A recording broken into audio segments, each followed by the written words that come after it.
Olá, seja muito bem-vindo ao nosso canal Pequenos Bem Cuidados. Eu sou a doutora Tatiane Migdolini, médica pediatra. E eu sou Fernanda Nese, sou nutricionista infantil. E aqui é um lugar que você sempre vai ter muita informação, consciência, com acolhimento, para você cuidar do seu filho com muito mais confiança. E hoje, seguindo a nossa nova sequência de histórias de mães incríveis, nós temos uma convidada muito especial, a Cristiane Blake. Ela é mamãe do anjo Tyler. E hoje o nosso episódio é para falar sobre dores de cabeça em criança. Muito obrigada por aceitar nosso convite. A nossa ideia hoje é informar vocês sobre cefaleia e trazer um pouquinho a história da Cris Blake também, para a gente mostrar para vocês quando que a gente se preocupa com cefaleia, quando que tá tudo bem, enfim, é um episódio cheio de informações. Cris, obrigada por você ter aceitado o nosso convite. É uma alegria ter você aqui com a gente. A gente sabe, né, que tem um sentimento que, né, uma dor que eu acredito que você sinta. A gente agradece por você estar hoje aqui querendo compartilhar a sua história de uma forma que a gente possa levar para outras mães, né? Esse conhecimento, saber quando se preocupar, quando não se preocupar. E aquela frase, né, que a gente fala, né, que quando uma mãe perde um filho, todas as mães perdem. É uma verdade, e que quem é mãe sente muito. Então, eu agradeço por você estar aqui com a gente compartilhando a sua história. Imagina, meninas, eu que agradeço. Eu acho que é uma forma da gente poder estar ajudando outras mães. Esse alerta acho que é bem importante, vai ser super útil para muitas famílias e eu estou bem feliz de estar aqui com vocês também. Ai, obrigada, Cris. Obrigada. Então, deixa eu começar com a nossa primeira pergunta, né, Hã? Cris, quais que foram os primeiros sintomas do Tyler? Então, meninas, o Tyler, ele praticamente não teve assim sintomas que fizesse a gente se preocupar. Ele começou a ter algumas queixas de dor de cabeça, mas assim bem pontuais, praticamente assim, nada que fizesse me preocupar, eu dava um remedinho para dor e passava. Aí começou a acentuar essas dores, com mais frequência, e ele começou a ter algumas crises que ele acordava chorando de muita dor de cabeça. E daí foi onde a gente começou a se preocupar dessa dor de cabeça dele.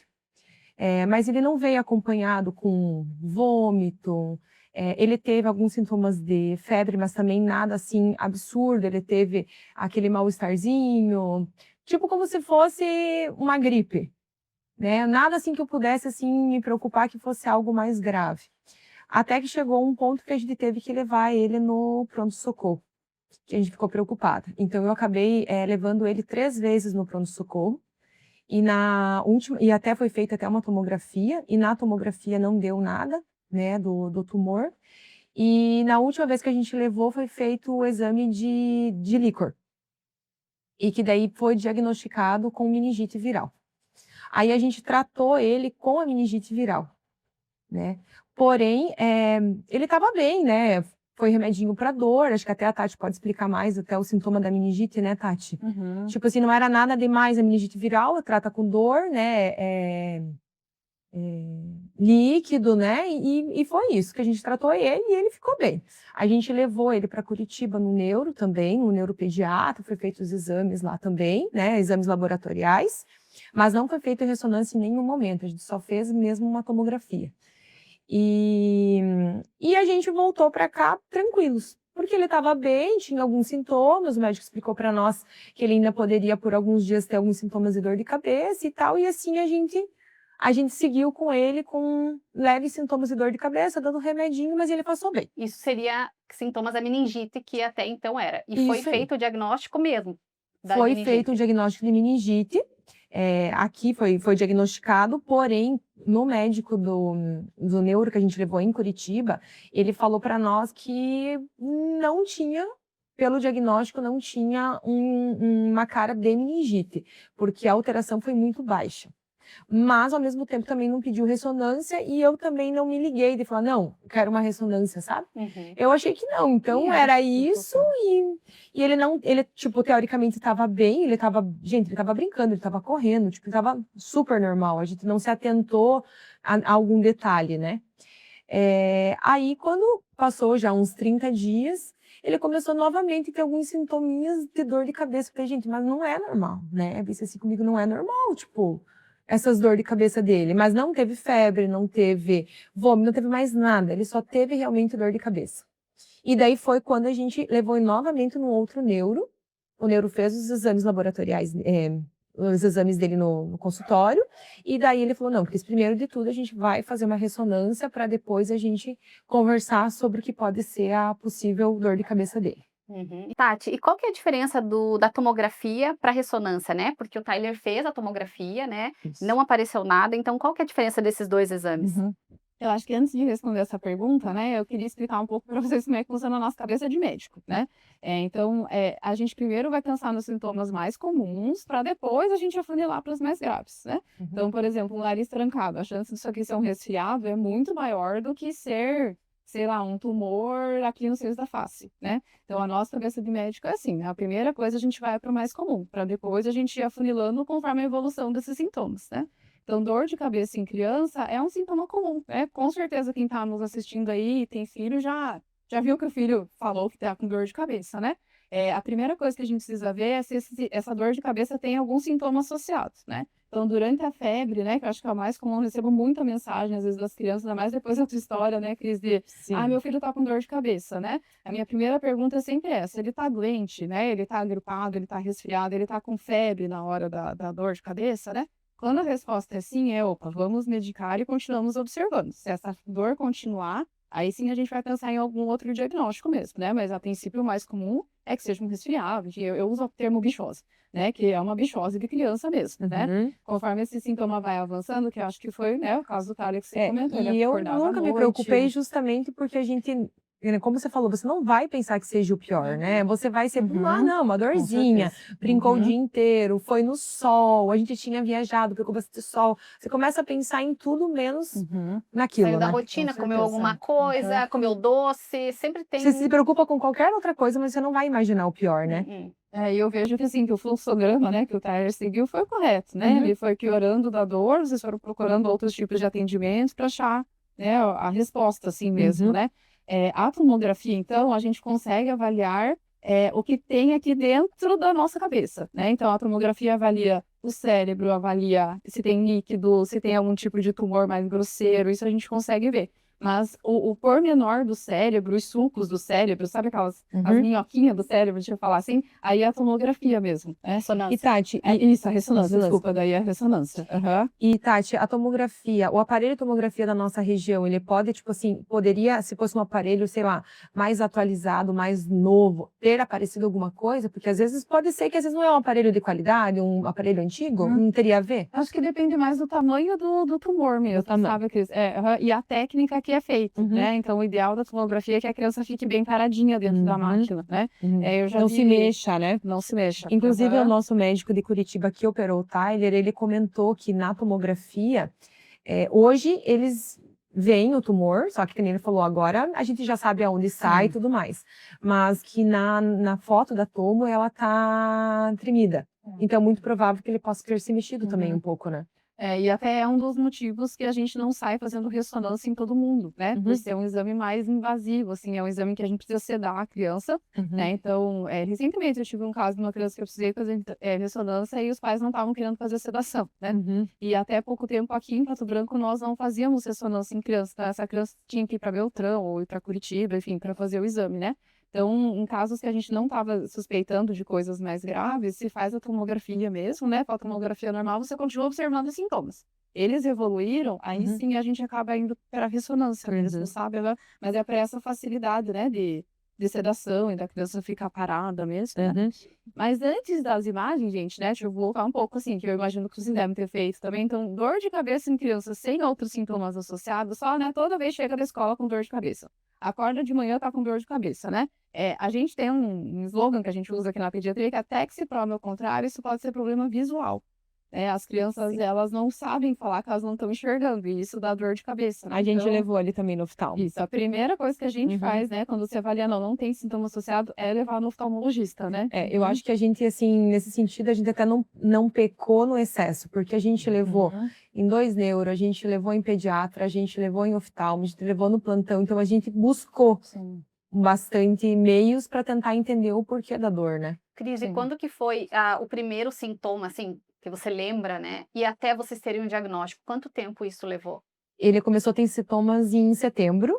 Em outubro, a gente foi para o pronto-socorro, que daí ele foi diagnosticado com a meningite. E ali vocês foram só Uhum. para fazer a meningite. E o tumor foi descoberto O quando? tumor foi descoberto em dezembro. Então foi de setembro a dezembro, Isso mesmo. pouquíssimos Aham. meses ali. É, porque assim, o que acontece? Em dezembro, quando eu fui tentar marcar a consulta com o neuro, até que a gente conseguiu encaixar na agenda dele também, né? Conseguiu o horário, daí a gente marcou. Aí eu não conseguia, como a Tati falou sobre a ressonância que é com sedação, eu tive que fazer em Beltrão. Aí até que a gente conseguiu também marcar em Beltrão, porque eles têm que fazer a consulta com o anestesista e depois, né, fazer a ressonância. Então, isso demorou bastante. E eu falei, é bem engraçado, porque toda essa situação demorou muito. Parecia que não se desenrolava, sabe? Eu tentava marcar, não conseguia. Eu ligava, não dava certo. Então, tipo, eu tentei várias vezes, até eu falei pro meu marido, meu Deus, gente, parece que a gente não consegue marcar uma ressonância. Tipo, eu levei uns 20 dias para conseguir marcar para fazer a ressonância. Então, foi, tipo, meio que se estendendo, sabe? O dezembro inteiro para mim conseguir fazer a ressonância. Essa época do ano é uma época É. que o mundo vai parando, né? É mais Aham, sim. difícil, né? Mas a Aham, gente sim. fez a ressonância dele no dia 29 de dezembro e no dia 2 de janeiro a gente pegou o resultado. E o médico que solicitou era aqui de Pato Branco. Aqui de Pato Branco mesmo. Aham. A gente recebeu o resultado no dia 2, daí todo mundo fechado, que ninguém estava trabalhando. Aí eu só peguei o WhatsApp do médico, mandei para ele e falou: olha, vocês precisam de um neurocirurgião urgente. Aí que a gente foi para frente para tentar conseguir um neurocirurgião. Aí começou todo o nosso processo da ida para Curitiba. E no caso, assim, vocês conseguiram perceber outros sintomas nele, assim, além da dor de cabeça? Vocês conseguiram, ou era só dor de cabeça, essa febre que vai e vem?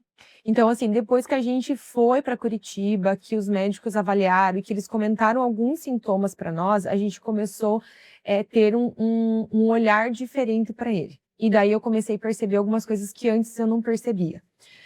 O Tyler, ele era uma criança primeiro que ele nunca ficou doente, ele era uma criança super ativa, mas ele estava com bastante restrição alimentar, assim, tipo, não comia quase nada, ele começou a perder peso, né? Tanto que eu tinha pedido a vários exames de sangue, tudo que eu queria ver como ele estava, inclusive nenhum exame de sangue apresentou nenhuma alteração. Ele caía bastante, ele derrubava copo, derrubava prato, e eu sempre falava para ele, filho, né, tipo, presta atenção, né, pega o copinho com as duas mãos, tipo, na minha cabeça, era uma criança normal derrubando um copo e tropeçando e caindo, com aquele Coisa de criança. joelho, aquelas pernas toda roxa, tipo, pra mim era normal isso. Então, eu, assim, em nenhum momento, se eu falar pra você que em algum momento eu me preocupei, zero. Que eu tinha certeza que não era nada. Tanto que quando a gente foi fazer a ressonância, nesse mês de dezembro, ele já estava bem. Eu pensei assim, nossa, acho que nem é pra nós fazer essa ressonância, eu não conseguia fazer. Eu falei assim, ele já tá bem, né, vai ter que ir lá. Mas enfim, vamos fazer pra ficar com a cabeça tranquila. E quando o médico que fez a ressonância entregou as imagens para nós, ele falou pro meu marido, cuide bem dele. E daí meu marido ficou com isso na cabeça, só que ele não me contou, porque ele sabia que eu ia ficar preocupada. Então ele falou assim, meu Deus, alguma coisa é. E a partir disso, ele começou todos os dias a entrar no site para ver se saiu o laudo, Vocês já estavam com a imagem, vocês só não tinham o laudo. Isso, exato. Só que na imagem a gente, leigo, não viu nada. E daí, final de ano, eu falei, não, vou esperar o laudo, mas eu tava muito tranquila. Então, tipo, os sintomas, assim, que eu posso dizer para ele, de coordenação motora dele, depois que foi diagnosticado, a gente começou a reparar nesses detalhes da coordenação motora. Isso já estava em Curitiba. Isso, porque a parte mais afetada dele foi o lado esquerdo. Então, a gente começou a perceber bastante o lado esquerdo. Segundo os médicos lá, eles conseguiam visualizar até pela face dele, né? Então, o tumor estava muito na parte de deglutição, na parte de movimentação do lado esquerdo, então, do equilíbrio. Então, alguns testes que a gente fez dele lá no corredor, caminhando, a gente já percebia que ele não conseguia andar com um pezinho na frente do outro, ele não tinha essa estabilidade. Mas foram coisas que a gente nunca se deu conta ou... Muito sutis para Exatamente. se perceber no dia a dia, né? Exatamente. Sabe que eu dou uma aula, né, na faculdade sobre câncer infantil, não sei se eu já te contei ou não, né? Sim. E é uma aula muito difícil de dar, porque é uma aula focada em sinais e sintomas, né, para turma de medicina, que eu preciso explicar para eles quando pensar em câncer. Isso é difícil, porque são sintomas sutis, igual você está falando, né? Então, existe uma cartilha bem legal do Ministério da Saúde, que existe umas imagens, assim, né? Quando se preocupar com o seu filho. E existem umas coisas assim, por exemplo, perda de peso, né? Referida em balança, porque também é comum as mães olharem, tá magrinho, aí você vai ver só que a criança cresceu, né? Isso. Então, a gente fala retificação da curva. Aquela curvinha de crescimento lá que todo mundo acompanha, né? Coloca no gráfico. Quando ela não tá mais seguindo, ela tá ficando reta, é um sinal de alarme, né? Uhum. A outra coisa seria uma febre inexplicada, essa febre que vai e vem sem outros sintomas associados, não seria só um quadro, né? Quando ela vai se repetindo, né? A gente fala esses sintomas do sistema nervoso central. Então, a criança que cai do equilíbrio, ou até sem ser do sistema nervoso central, mas sangramentos inexplicados, né? Às vezes é normal, a criança tá roxinha, a gente fala, roxinho daqui para baixo faz parte da infância, mas daqui para cima não, né? Então, sangramentos inexplicáveis, né? Quando a gente fala em câncer infantil, o mais comum acaba sendo as leucemias, os linfomas. Então, febre sem sinais localizatórios e a questão do sangramento é comum nesses casos de leucemia, né? Mas são sintomas, assim, são inespecíficos da infância mesmo, toda criança acaba tendo, e a gente vai começar a pensar em câncer quando a criança não está tendo uma boa evolução, né? Pelo contrário, opa, tratou meningite, foi no oftalmo, foi em tudo, e não está melhorando, só está piorando, né? Eu finalizo essa aula com uma frase que é assim, dificilmente esse sintoma será câncer, mas você sempre precisa pensar em câncer. Então, na nossa cabeça de médico, quando vem um sintoma assim, muito inespecífico, opa, vem a caixinha lá primeiro da bichose, que é o mais comum, né? Mas a caixinha do câncer, ela tem que estar lá atrás. Conforme esse sintoma ele vai evoluindo, a gente precisa começar a pensar nele mesmo, né? Eu acho que a tua história, ela exemplifica isso, né? Assim, que bom que você está aqui, né? Pra gente informar as mães. A tua história, acho que tem muita mãe preocupada, né? Com dor de cabeça. Eu fui uma delas, sabe? Logo, né, no acontecido com o Tyler, a gente estava viajando e a minha filha começou a apresentar muita dor de cabeça. E daí acho que toda mãe, né, teve esse pensamento, ai meu Deus, né? Nossa, eu vou recebi fazer? tanta mensagem, Eu conte pra imagino. nós, conte sobre os sintomas, como é que foi, porque a evolução do Tyler foi muito rápida, né? O tumor, ele cresceu muito rápido, então, assim, a dimensão, assim, é imensurável da forma que ele estava. Tanto que quando a gente chegou em Curitiba, os médicos não acreditavam que ele estava bem. E ele não passou por um neuro, ele passou por uns 4 neuro, só na chegada lá do Pequeno Príncipe. Então, assim, todo mundo olhava para ele, meu Deus, esse piá tinha que estar dentro de uma UTI em observação, porque ele poderia parar a qualquer momento, né? Ele poderia, o médico explicou para nós, como se fosse uma tomadinha, ele poderia se desligar a qualquer momento e a gente não saberia o porquê que ele se desligou. Então, assim, às vezes as pessoas me perguntam, tá, Cris, mas e se não tivesse operado? E se tivesse esperado, por que operar, né? As pessoas perguntam muito isso pra gente, mas segundo os médicos lá, eles falam para nós, não existia nenhuma outra opção a não ser a operação, né? E você, né, querendo ou não, a gente tem que tomar uma decisão, né, Cris? Independente, você, né, se tivesse, se fosse, se tivesse, não tem E é mais, muita né? estatística, sabe? Então, o ependiloma, né, que acabou sendo o síndrome que foi grau 3, né, que foi Grau o 3, laudo do Tyler, é um câncer do sistema nervoso central raro, né? Os cânceres do sistema nervoso central em criança já não são muito comuns e o ependiloma ele é raro, né? Porém, a sobrevida dele melhora muito quando ele é operado. Né? Então, quando ele é retirado completamente, essa criança tem uma sobrevida, né? Uma chance de ficar bem, e a gente fala de cerca de 60% a 80%. Então, ele tem que ser removido inteiro, né? Quando ele não é removido inteiro, né? Eu fui lá abrir, né, a cabecinha lá da criança, tentei tirar e não consegui tirar inteiro. A sobrevida cai de 6% a 15% praticamente, sabe? Até porque Então, eles passaram para nós e ele estava numa região onde comanda a respiração.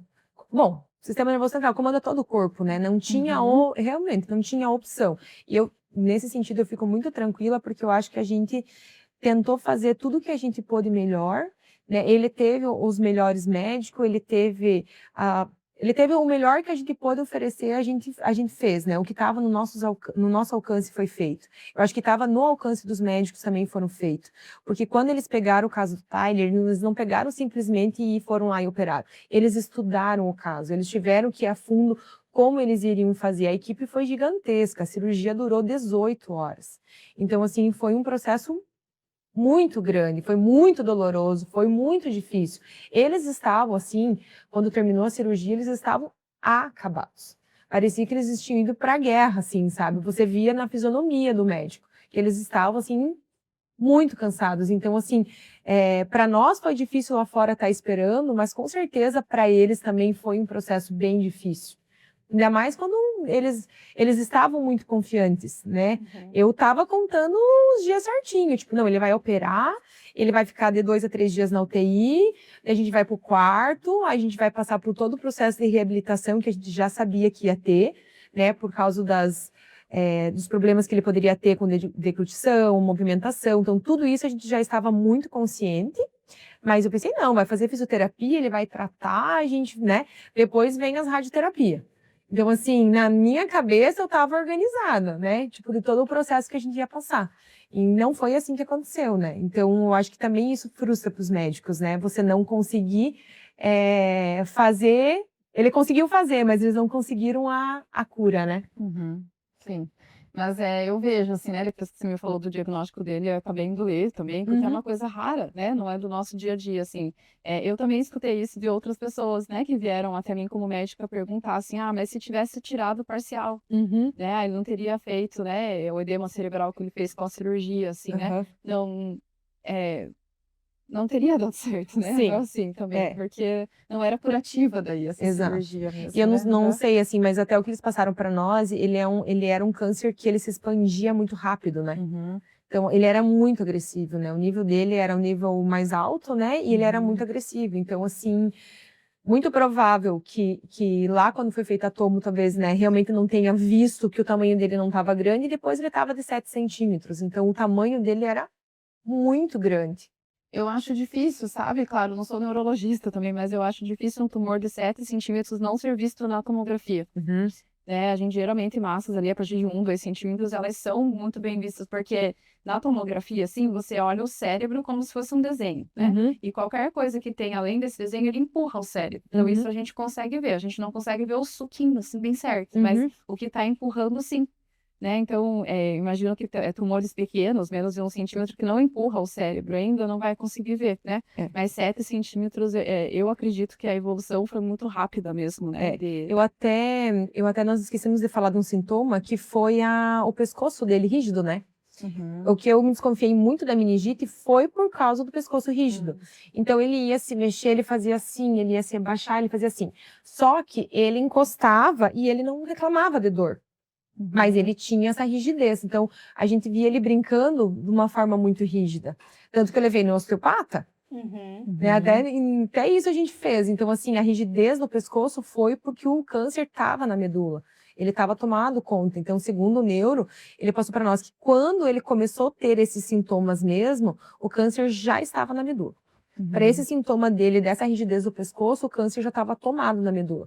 Tanto que a medula não aparecia mais na ressonância, né? Ela já estava inteira fechada. E lá a gente fez uma nova ressonância daí com contraste, para ver todos os detalhes, e a ressonância também eles fizeram da coluna, porque ele estava até a 4. Né? Então foi feita até na coluna para a gente verificar bem certinho até onde que o tumor estava. E até a Cris comentou que foi feito o exame laboratorial e não apareceu nada. Existe algum exame, Tati, que possa aparecer? Como que é? Ou não? Não Alguns tem? cânceres têm um marcador no laboratório, né? Então, por exemplo, leucemia, que é o mais comum da infância, a gente pega a desidrogenase lática, que é o LDH, e você consegue mais ou menos avaliar, mas não é nada fidedigno, assim. A LDH aumentada sempre vai ser leucemia, não. Outras coisas aumentam, né?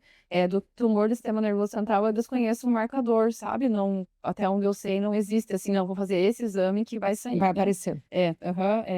Provavelmente o exame de sangue, ele vê, assim, se já tem problema de coagulação, né? É isso assim, aí o tumor dando outras alterações no corpo, a gente consegue ver, né? Então, até falando da leucemia, que acaba sendo mais comum de criança, a gente consegue ver a alteração de séries. Então, uma criança que tem anemia, que tem leucócito baixo, plaqueta baixa, mas são sinais, não é nada fidedigno, né? O diagnóstico do outro sistema nervoso central acaba sendo da imagem mesmo, né? Da tomografia ou da ressonância, no caso. E aqui, né, Tati, acho que até vale a gente ressaltar, aqui eles não tinham nem estrutura para fazer esse tipo de operação, né? Eu acho que a cidade, nem aqui perto, não tinha essa estrutura para fazer esse tamanho de operação, porque o tamanho, a grandiosidade que foi, a equipe que precisava, eu acho que a estrutura da UTI também É O diferente, Pequeno né? Príncipe, Isso. assim, ele foi, Uhum. assim, espetacular, assim, no atendimento, no requisito, em tudo que a gente precisou lá. Eu acho que a gente foi bem atendido. Então, por outro lado, claro que a dor é gigante, ela sempre vai existir dentro da gente, mas, assim, aquela sensação de paz que você sente no sentido que eu fiz o que eu precisava ser feito.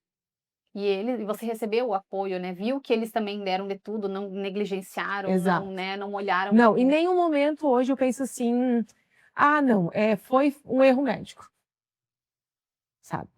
Desculpa, Uhum. gente. Não, imagina, Imagina, Cris. imagina, assim, aham. E deixa eu até pegar um lencinho aqui, Cris. Não tem como não se É. emocionar, né? Não, aham. Não. Sabe que a gente gravou outro episódio com outra mãe, né? E o assunto nem era tão delicado assim. E Aham. também teve choradeira contigo, viu? É normal de mães, né? Quando a gente É. fala das dificuldades da maternidade, Exatamente. dos nossos filhos, entre nós também, É, né? porque eu falo que o processo do hospital, ele é um processo muito doloroso, né? Acho que o processo de UTI, o processo do hospital é muito sofrido. É uma expectativa, né, Cris? Eu acho que É, nenhuma mãe, como você falou, em nenhum momento a gente se preocupa com algo grave, uhum. né? Em nenhum momento a gente pensa que é algo que a gente pensa, não, que nem você falou, você já esquematizou, né? Vai acontecer isso, olha, vai pra UTI, vamos, né, vamos para casa, tá Uhum. tudo certo, né? Isso, bem isso. E os desfechos são inimagináveis, né? A gente Não, eu já nunca. estava pensando que eu estava me mudando para Curitiba, porque o médico falou: olha, vocês não têm tratamento em Pato Branco, né? Ele passando por cirurgia, ele vai precisar de tratamento, é em Curitiba. A vida de vocês, a partir de agora, é aqui. Então, assim, a gente já estava organizando nossa vida, nossa mente. Eu pensei, meu Deus, vamos ver uma casa pra gente alugar, né? Vou organizar meu trabalho, meu marido. Falou, não, a gente vai se virar, a gente vai se organizar. Então, querendo ou não, o que você falou, é uma expectativa, tudo que você se organiza. Você nunca vai imaginar na tua vida isso. Ainda mais uma criança saudável, uma criança que nunca ficou internada, uma criança que nunca ficou doente e que praticamente nem antibiótico tomou, né? Então, Não. não tem, você nunca vai Uhum. imaginar isso. E eu não tenho também histórico familiar de tumor na cabeça. E Cris, assim, quando você chegou lá no hospital com os exames, eles deram uma chance, eles falaram com a cirurgia, como que ia ser esse processo para vocês? Eles foram, todos os médicos que a gente conversou, eles foram muito assim, francos em falar. É muito grave. Assim, todos eles, né? Claro que nenhum falou assim, não, ó, não tem chance. Não foi nunca nesse sentido. Mas, assim, todos eles falaram que o caso dele era muito grave, muito, muito delicado, né? Era uma cirurgia de grande risco, né? Mas eles estavam utilizando, foi utilizado todos os equipamentos possíveis, foi utilizado também um equipamento de sensor, né? Então, cada nervinho que eles foram removendo ali o tumor, existia vários sensores no corpinho dele, justamente para não danificar esse nervo, para não estressar o nervo, justamente para ele não ter sequelas graves. Então, assim, a gente sabia o tamanho da gravidade, a gente sabia que ele poderia ter sequelas, a gente estava consciente disso e a gente pensou assim, não, tudo bem se ele tiver sequelas, a gente vai tratar, a gente vai cuidar, indiferente do que como ele ficar, mas a gente em nenhum momento imaginou que ele não pudesse se recuperar, né? Que ele pudesse ter tido uma piora grave, né? Que depois da cirurgia, no dia seguinte, o Tyler passou muito, muito bem, assim. Eu fiquei com ele na UTI, ele teve reações de... Eu conversava com ele abriu o olho para mim, ele teve alguns movimentos. Então, isso deixou a gente muito animado. Bom, eu saí super animada no sábado. Saí super animada. Eu pensei, não, nossa, saí super contente. E no domingo de manhã cedo, quando eu retornei animada. Pensei, não, hoje ele vai pro quarto, pensei comigo. Eu levei até um pijaminha, levei a escova para escovar os dentes dele. Pensei, hoje ele vai pro quarto. E quando eu cheguei lá, ele estava tendo uma parada cardíaca. Né? Então, daí foi toda a piora dele. Então, a partir do momento da parada cardíaca, ele já não teve mais reação, né? Eles conseguiram tirar todo o tumor na cirurgia. Eles não tiram nunca 100% por causa do local e por causa ali dos nervos, que eles não podem, eles tiram até o limite, tudo que dá eles tiram, né? Hoje, pesquisando e ouvindo e conversando com os médicos e tudo mais, então, mesmo tendo todo esse processo de removido tudo que eles podiam tirar, feito a radioterapia, o processo dele seria muito sofrido e doloroso, porque esse é um tumor muito grave, muito agressivo, que ele poderia estar voltando, porque a rádio também não mataria 100%. Ele Então, volta com muita frequência. ele volta. Quando, Acho porque que é ele isso, né, ficou. Tati? Sim. Uhum. O condiloma é um tumor muito agressivo, né? Até o grau que o Tyler tava, ele era um grau avançado, né? E a chance de recidivas e enfim, de outras complicações seria bastante grande, assim, né? Aí, analisando tudo isso, por mais triste que seja, você pensa assim que, querendo ou não, foi da melhor forma, porque ele também não merecia. Sim, Ele não merecia ficar numa cama, ele não merecia sofrimento, né? com certeza. Então, assim, acho que de outra forma, Deus encaminha também da melhor forma. Acho que para nós e para ele, sabe? Porque eu acho que o sofrimento seria dele, mas seria muito grande nosso de ver aquela situação e você não poder fazer nada. Porque como mãe, você não pode fazer nada, sabe? Teu filho tá naquela cama de UTI lá, aí as médicas vinham, os enfermeiros vinham explicando tudo que eles estavam fazendo, os medicamentos que eles estavam colocando. Gente, tinha 12 bombas de remédio em cima dele. Tipo, você não pode fazer nada, você simplesmente tem que aceitar, confiar e acreditar e rezar que Deus está fazendo o melhor por você. É o que uma mãe pode fazer num momento desse, né? É a gente Exatamente. ter fé e pedir pelo melhor, né? Exatamente. E Tati, tem alguma, assim, alguma porcentagem que exista, assim, é raro quanto? Sabe que eu fui atrás desse valor, era uma coisa que eu queria trazer para o episódio, eu não consegui achar, assim, não sei até se você sabe, Cris. O que eu sei é que os tumores do sistema nervoso central, dentre os tumores de infância, eles correspondem mais ou menos a 10 a 15% dos tumores infantis. E o ependimoma, ele está dentro dessa porcentagem, né, sendo mais raro ainda. Mas, assim, a incidência na população geral, eu confesso que eu não consegui achar esse valor, não sei se você Eu sabe, acho que bem Cris. certinho eu também não tenho para passar essas informações, mas diz que é muito, muito raro, né? É. Tipo, é muito comum em criança, né? Quando acontece em em criança de 5 criança. anos, né? Mais ou menos Isso, essa faixa etária idade dele. Uhum. Outra informação que o médico passou para nós, que também a gente não tem como saber se ele nasceu com isso, ou se ele desenvolveu com 1 ano, com 2, com 3, com 4, a gente não sabe. Então, assim, como que ele também se desenvolveu, como que foi? A gente não tem essa... Porque, tipo, se tivesse lá atrás descoberto, mas ele não tinha sintoma que fizesse você... vou fazer uma ressonância Não é numa de criança. rotina, né? Não, Um exame não. desse, né? Exatamente. Mas ele é bem raro, assim. É um tumor muito raro.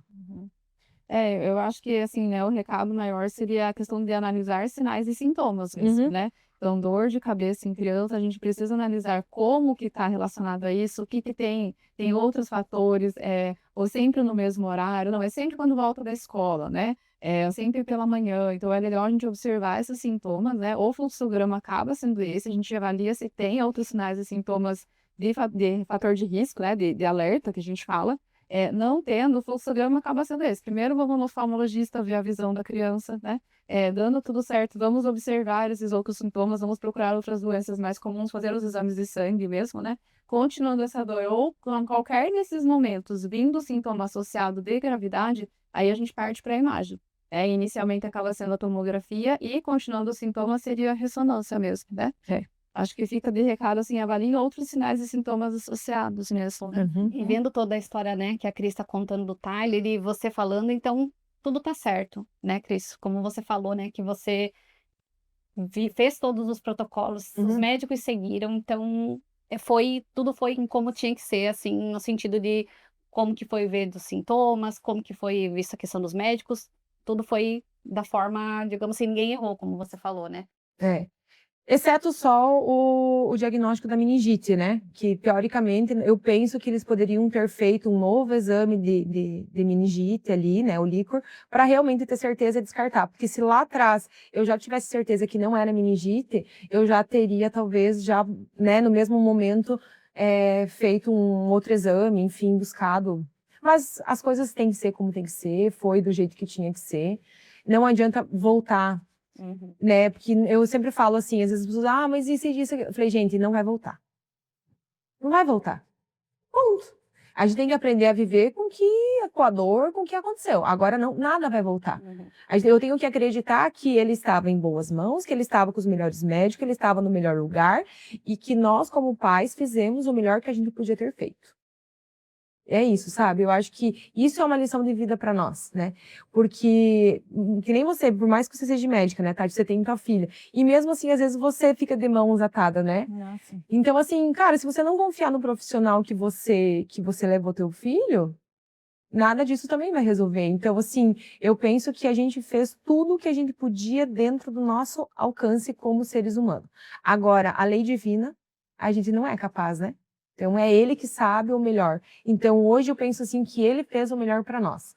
Porque ele ter ficado e sofrendo, ou ele ter ficado meses, a gente não sabe. Então, assim, o sofrimento talvez ia ser maior, né? Então, acho que as coisas têm que ser da forma que tem que ser e Deus sabe de tudo. Já te falei isso muitas vezes, né? Cris, você é incrível. Eu admiro muito a sua força, né? Como mãe, como pediatra, eu vi isso pouquíssimas vezes na minha vida. Eu acho que eu nunca vi, na verdade, uma mãe tão forte como você. Eu trabalhei 10 anos em UTI, então, infelizmente, eu acompanhei muitas histórias muito tristes na minha vida, né? Já perdi alguns pacientes e dói muito no coração, assim. E eu nunca vi ninguém tão forte quanto você, sabe? Você é um exemplo para todas as mães, né? Você viu a comoção que foi na cidade, acho que todas as mães estavam com Sim. vocês, né? A gente acompanhou a cirurgia do Tyler, eu acho que quase ao vivo, assim, né? E tava todo mundo muito em oração por vocês, e eu achei incrível, assim, as mensagens que você mandou, sabe? A forma que você encarou. Eu não consigo nem imaginar seu coração, o que acontece aí dentro, né? Se a gente sofre, eu não consigo imaginar você. Mas você é incrível, né? Você é incrível. Eu tenho certeza que Deus tem planos grandiosos para vocês. Obrigada, meninas. Obrigada mesmo. A gente tenta ser forte, né? Na verdade, a gente precisa ser forte. Eu falo assim que a gente escolheu viver. Simples assim, porque a vida tem que continuar. Ou você escolhe viver, ou você se afunda. Não tem outra opção, né? Um filho vai ser sempre meu filho, né? Pro resto da minha vida. E essa dor nunca vai acabar. Mas a gente escolher viver todos os dias, acordar e pensar em tudo que a gente tem de maravilhoso para viver, né? A gente reclama às vezes de tantas coisas tão pequenas, né? E a gente às vezes esquece do principal. Hoje eu falo assim bastante que às vezes eu reclamava de acordar de madrugada, que meu filho vai na cama, as noites que a gente dorme mal, meu Deus, isso e aquilo. E hoje tudo isso faz falta, né? A rotina faz falta, a bagunça da casa faz falta, tudo isso faz falta. Só que a gente não valoriza quando a gente tem, e quando a gente perde, a gente valoriza. Eu sempre falo bastante nas minhas redes, né? Valorize esse momento, valorize o eu te amo, valorize seu filho, tá presente, porque... E essa fase vai passar, né? Eles vão crescer e essa fase vai passar, ou você não vai ter mais eles do lado, né? Então, assim, o quanto é importante a gente valorizar cada segundo da nossa vida. Algum recado para deixar para as mães, mas acho que É isso daí. você resumiu tudo mesmo. É né? isso aí. Vamos viver e vamos curtir nossas crianças. Mas isso também não quer dizer, né, Tati, que a gente não deve deixar eles fazer tudo o que eles querem, né? Eu brigava, eu acho que isso é uma questão de você impor limites, educar, né? É educar. É diferente você educar ou deixar uma criança ser mal educada e fazer o que quer. Isso não desmerece uma mãe porque você, né, fez mais ou menos. Mas eu acho que isso é necessário. É porque educar é um ato de amor, né? Exatamente, é um ato de amor. Não educa, mas fala, o mundo educa e é pior, né? É pior, Exato, exatamente. assim, Eu acho que esse é o caminho. Assim, Cris, sinta o nosso abraço. Eu acho que de Obrigada, todas as mães, né, que estão assistindo, porque não tem, né? A gente quer, assim, que você se sinta acolhida, que essa dor, ela, como você falou, ela não vai passar, mas que pelo menos você consiga, né, continuar, que você consiga ser feliz o quanto você puder ser. A gente deseja do fundo do coração, né, Tati? Sim. E eu espero que a gente tenha conseguido também falar um pouco dos sintomas, né? Às vezes acalmar o coração de outras mães. A gente também está à disposição aí nas redes sociais para tirar dúvidas, né? Acho que é isso. Então, pessoal, fiquem de olho aí no nosso canal, né? Acho que vamos ter muitas histórias incríveis, de mães incríveis. A ideia é trazer muita informação real, sempre com a história da mãe, junto com informações de qualidade também. Fica de olho aí no nosso Instagram, na nossa página do YouTube, siga nosso canal e a gente também está à disposição nas nossas páginas pessoais. Isso aí, gente. Um grande beijo para vocês. Um abraço de mãe para mãe. Obrigada, até mãe. Tchau.